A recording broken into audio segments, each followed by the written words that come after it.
Dwarka Somnath national highway પર એક હોટલની પાછળ ઝાડી ઝાખરામાંથી વિદેશી દારૂ ઝડપાયો છે। પોલીસે 224 બોટલ જેટલો વિદેશી દારૂ કબજે કરી એક શખ્સની ધરપકડ કરી છે। પોરબંદર પોલીસને બાતમી મળી હતી કે કોલીખડા ગામથી ડેડાવાવ રસ્તે દ્વારકાધીશ હોટલની પાછળના ભાગે બાવળની ઝાડીમાં પાંચા આલાભાઈ ચાવડાએ ભારતીય બનાવટના વિદેશી દારૂના જથ્થાની હેરાફેરી કરી છે।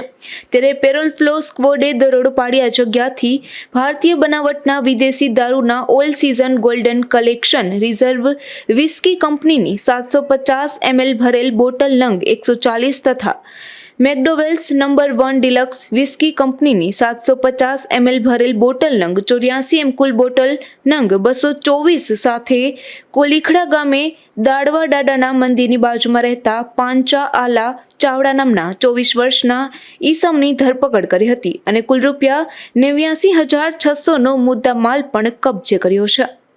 નિપુલ પોપટ, ગુજરાત ન્યૂઝ, પોરબંદર।